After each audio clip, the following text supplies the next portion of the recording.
और वो समय अपना देंगे तो उनको भी इसमें लाया जाएगा और थोड़ा सा विस्तार से इस विषय पर चर्चा होगी। आदिदीप सर, आगे का कार्यक्रम जिस तरह से आप कह रहे थे कि हम अब क्वेश्चन आंसर्स पे आ जाएं, राहुल राहुल सर है हमारे बीच में। राहुल सर, इसमें कुछ जोड़ना चाहेंगे? अनम्यूट कर लें सर प्लीज अपने आप को। सर अनम्यूट कर लें प्लीज अपने आप को। मैं कह रहा हूँ कि कुछ पार्टिसिपेंट्स हैं जो उन्होंने उनकी शायद कुछ क्वेरीज, उनके हैंड रेज दिख रहे हैं मुझे, वो शायद ओपी रावत साहब से कुछ क्वेरीज अपनी रखना चाहते हैं के सामने, तो आप उनको ले सकते हैं। बिल्कुल सर। तो सबसे पहले हम एमएलए कैंडिडेट लुधियाना साउथ, जिस तरह से हमें डैशबोर्ड में दिख रहा है, तो आपका नाम बताएं एमएलए कैंडिडेट साहब, और आपका क्या प्रश्न है। अपने आप को अनम्यूट कर लें। ठीक है, हम आगे बढ़ते हैं और अगला प्रश्न लेते हैं। कृष्णा यादव जी हैं। कृष्ण यादव जी, अपने आप को अनम्यूट करें और अपनी बात रखें। सर नमस्कार सर। हाँ जी नमस्कार। सर मेरा क्वेश्चन राहुल सर से है। जी हेलो। हाँ जी, पूछें आप अपना प्रश्न। राहुल सर से सर, मैंने आरटीआई फाइल किया था, तो सर उसमें जो मैंने जिनके खिलाफ आरटीआई फाइल किया था वो गवर्नमेंट स्कूल की प्रिंसिपल है सर, और वह एससी कैटेगरी से बिलोंग करती है। तो सर मैंने आरटीआई में जानकारी मांगी तो उन्होंने उनके डिफेंस में उन्होंने एफआईआर दर्ज करा दी मेरे खिलाफ। तो सर मैं आगे अब क्या कर सकता हूँ सर, मुझे मार्गदर्शन चाहिए सर। देखिए, अभी हम लोग इलेक्शन कमीशन और चुनाव और आरटीआई के विषय पर हम लोग चर्चा कर रहे थे। तो हम विषय से हम लोग थोड़ा सा अलग हो जाएंगे। और दूसरा, ये कानूनी जो आपने तो चूंकि आपने पूछ लिया है, आगे मैं आग्रह करूंगा कोई ना पूछे, क्योंकि ओपी रावत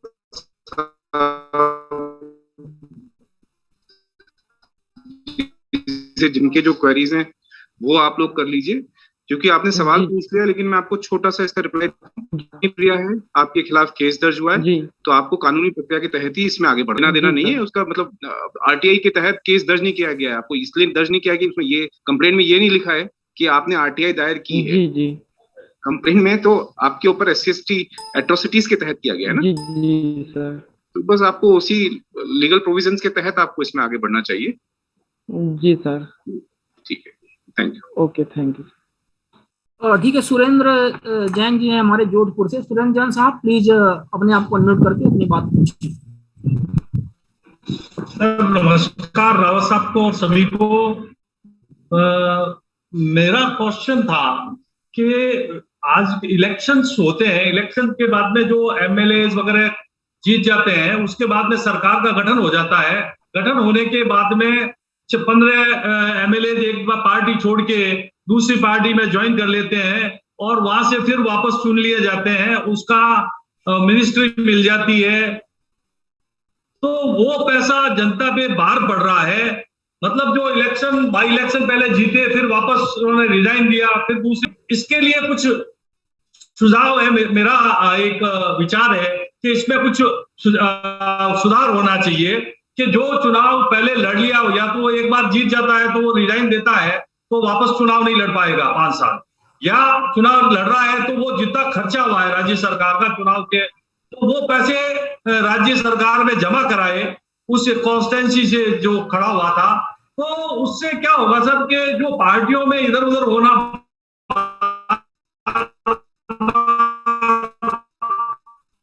हम किसी को देख के वोट देते हैं। मेरा किसी पार्टी में ऐसे दोनों मैटर में काफी गहन अध्ययन किया था, तो इसमें ऐसा लगा कि 15 आदमी गए, 20 आदमी गए, सरकार गिर गई, दूसरी सरकार बन रही है, उससे वापस चुनाव लड़ रहे हैं, वापस मिनिस्ट्री में आ रहे हैं। तो इसमें क्या हो सकता है?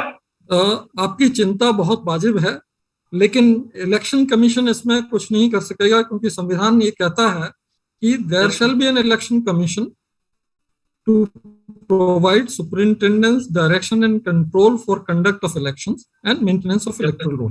मतदाता सूची संधारित करने और चुनाव की प्रक्रिया को सुपरिंटेंडेंस, डायरेक्शन, कंट्रोल देने के लिए है। चुनाव के बाद क्या हो रहा है, उसके पहले क्या हो रहा है, चुनाव आयोग उससे बिल्कुल अलग है, वो कुछ भी नहीं कर सकता। दूसरी चीज, आम नागरिक की हैसियत से, भारत के आम नागरिक की हैसियत से अगर हम देखें तो मैं तो ये इस बात का वोटरी हूं कि अभी हमारा जो लोकतंत्र है, हमने बहुत ही एम्बिशियस लोकतंत्र कायम किया आजादी के तुरंत बाद। यूनिवर्सल सफरेज दे दिया, 4 करोड़ से एकदम से 17.5 करोड़ वोटर दे दिए, लो लिटरेसी होते हुए हमने सारी चीजें दे दी, सारे अधिकार दे दिए। अभी हमारे लोकतंत्र को मेच्योर होने में थोड़ा समय लगेगा। हम तुलना करते हैं अमेरिका के लोकतंत्र जो कि 200-250 साल पुराना है, यूके के लोकतंत्र जो 200 साल पुराना है और वो हम पे राज्य भी कर चुका है। ऐसे मेच्योर डेमोक्रेसी से अगर हम तुलना करेंगे तो हमें लगेगा कि हम बहुत गड़बड़ हैं, ये प्रॉब्लम है, इसको दूर करना चाहिए। लेकिन अगर हम अपने सिर्फ चुनावी उसके देखें 72-73 साल के, तो बहुत अच्छा लगेगा हमें कि हम बहुत अच्छी जगह हैं, क्योंकि हमारे साथ ही आजाद हुआ श्रीलंका, हमारे साथ ही आजाद हुआ केन्या। ये देखिए आप क्या स्थिति में है, वो क्या हो रहा है वहाँ, बहुत सी चीजें घटित हो रही हैं जो अखबार में आप रोज पढ़ते होंगे। तो ऐसी चीजें हमारे यहाँ कभी नहीं हुई, कभी भी मार्शल लॉ लागू नहीं हुआ कि आर्मी का रूल हो गया हो, जबकि पाकिस्तान, बांग्लादेश, सब जगह कुछ ना कुछ ऐसा घटित हो गया।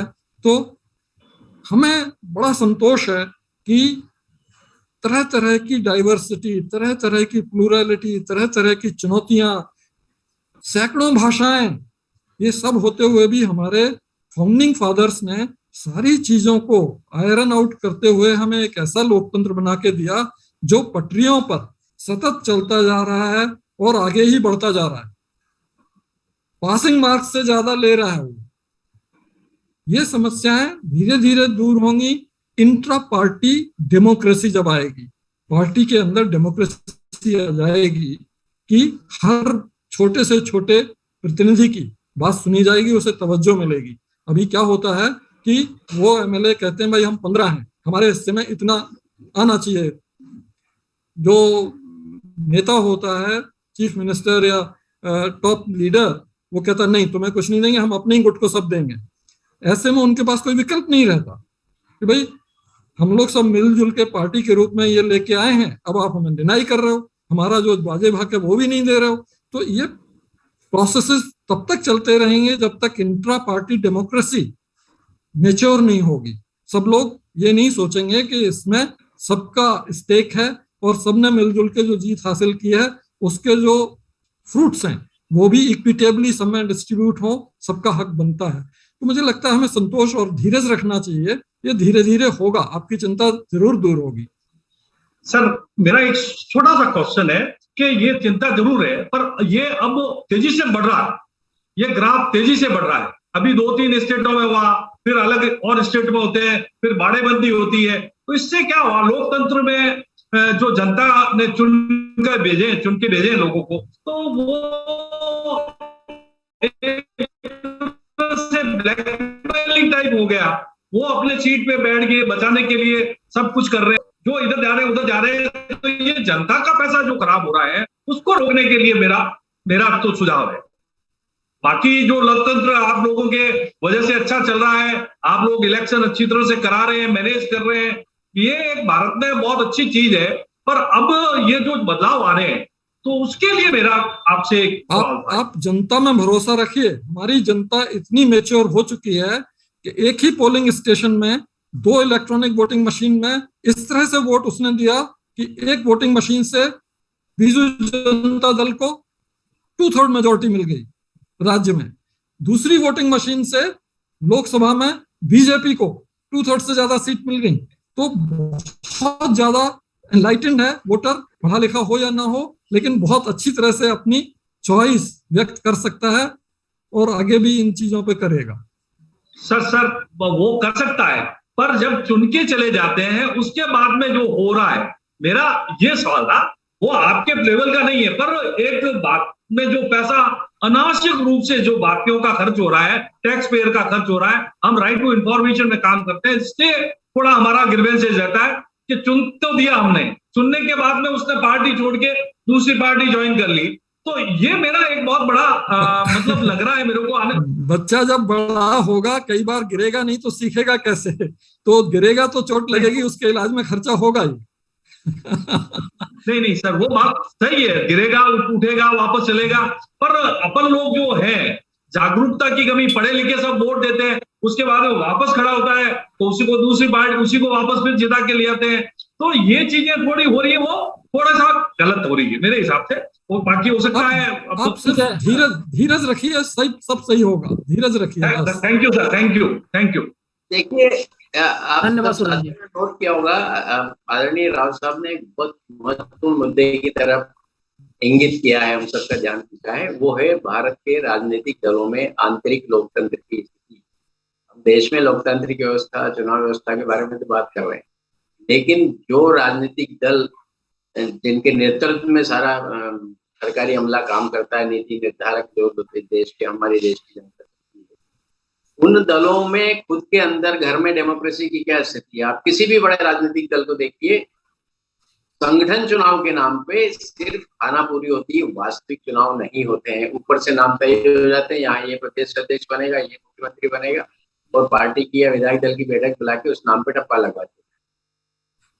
कई दलों में तो वर्षों से वाकई चुनाव हुए ही नहीं, सर्वसम्मति से घोषणा कर दी जाती है, या सीधी सीधी केंद्र से आला कमान से नामजद कर दी जाते हैं, नामांकन उनका हो जाता है कि इनको ये स्थिति है। दूसरा, आदरणीय राव साहब, ये जो भाई सुरेंद्र जैन है जोधपुर के, ये सूचना आयोगों की कार्यप्रणाली में सुधार के लिए काफी काम कर रहे हैं और जुडिशरी का भी काफी सहारा ले रहे हैं। इनकी भावना से जुड़ा एक और अहम मुद्दा है, वो है एक उम्मीदवार का एक से अधिक सीटों से चुनाव लड़ना।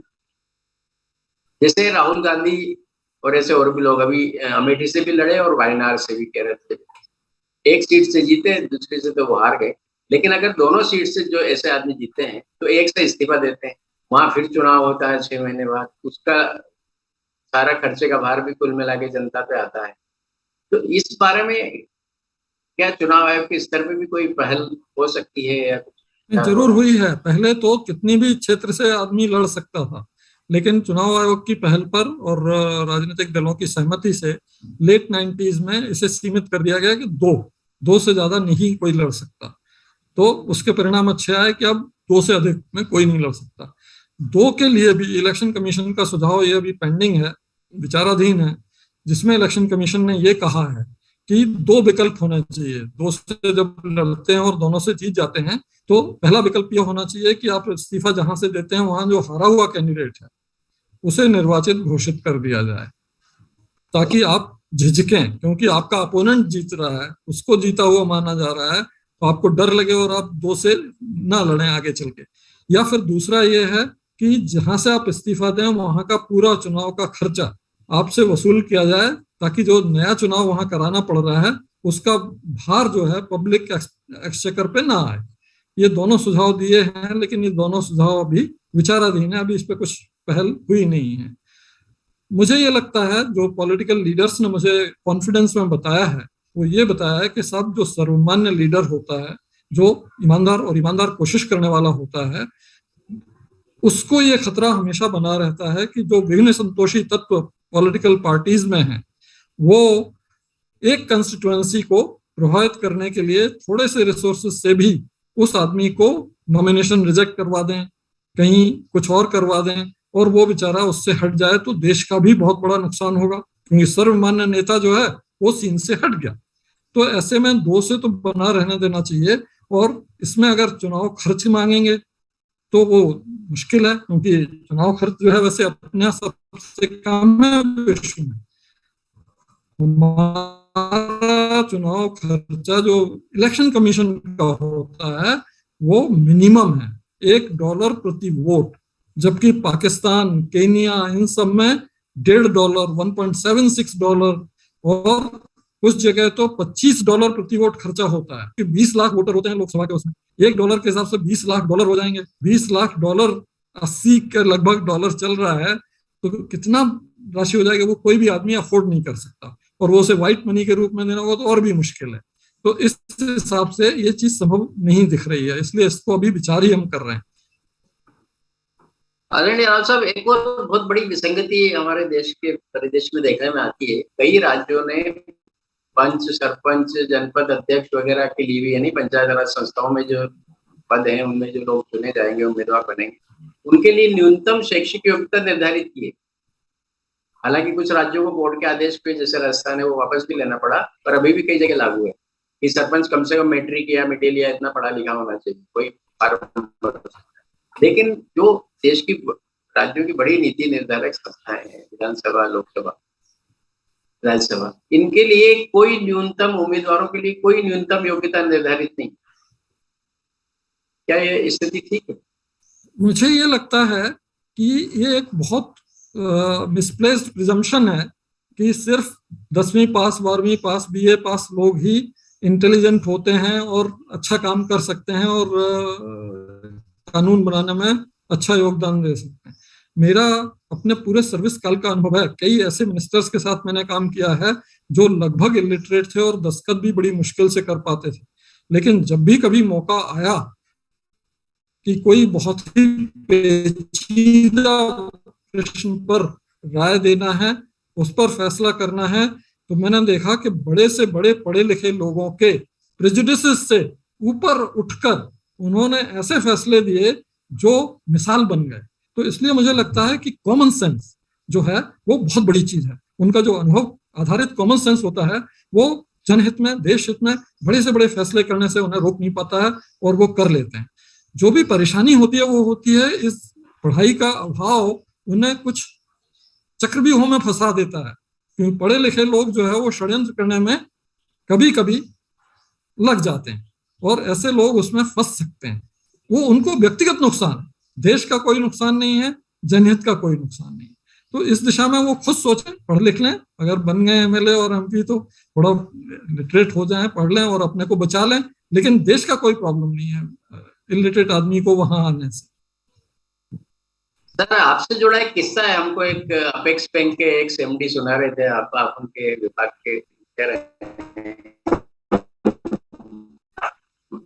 ये फाउंडर पेन से जो आपको साइन करने की है और एक फर्जी आपके साइन करके आपको फंसाने का चक्कर रचा गया, वो अगर उसको आप साझा करने के वो एक्चुअली मेरे दस्तखत बना के बहुत बड़ा, क्योंकि मैं बहुत बड़ी खरीदारी किया करता था केंद्र सरकार में, लगभग 1000 करोड़, 1800 करोड़, 2000 करोड़ की खरीदारी करता था। तो उसमें मेरे दस्तखत बनाकर, तब तक मैं बॉल पॉइंट पेन से और उससे करता था, वो दस्तखत करके किसी ने प्रैक्टिस करके दस्तखत कर लिए और फर्जी चीज बना ली। लेकिन उस पर्टिकुलर डॉक्यूमेंट पे मैंने फाउंटेन पेन से दस्तखत किए थे। तो जब सीबीआई ने जांच की तो उसने एक दिन में लिखित प्रमाण दिया कि ये इनके दस्तखत नहीं है। उसकी वजह से मैं बच पाया। तो जो साहब ये आपने फाउंटेन पेन कैसे यूज किया, मैंने कहा उस दिन मुझे नया ये मिला था, जन्मदिन के बाद में आया तो वाइफ ने दिया था, तो मैंने कहा इसी से आज शुरू करता हूँ, और उससे मैंने दस्तखत किया और मैं बच गया। तो तब से मैंने प्रण कर लिया, क्योंकि उनका कहना यह था कि ball point pen, gel pen, इस सब में जो थ्रेड्स होते हैं लिखने के वो एक ही होता है, और उसकी अगर प्रैक्टिस किसी आदमी ने सही कर ली तो वो बिल्कुल मैच करेगा। जबकि फाउंटेन पेन में मिलियंस ऑफ थ्रेड्स होते हैं, इतनी ज्यादा लकीरें होती हैं, अगर आप उसे माइक्रोस्कोप से देखें तो मिलियंस होती हैं। तो जरा सा भी आपका हाथ दूसरी तरफ जाता है तो वो लकीरें अलग अलग हो जाती हैं, और उसमें हैंड राइटिंग एक्सपर्ट को इतनी मदद मिलती है कि वो तुरंत ओपिनियन दे देता है कि ये इनके दस्तखत नहीं है, उनकी राइटिंग ही नहीं है। बॉल पॉइंट पेन में उसके लिए ये बहुत डिफिकल्ट होता है, इसलिए मैंने फाउंटेन पेन आज तक रखा हुआ है और मैं उसी को यूज करता हूँ। ठीक है। और कोई साथी जो माननीय रावत साहब से कोई अपनी जिज्ञासा शांत कराना चाहे, प्रश्न पूछना चाहे तो अपना परिचय देके पूछ।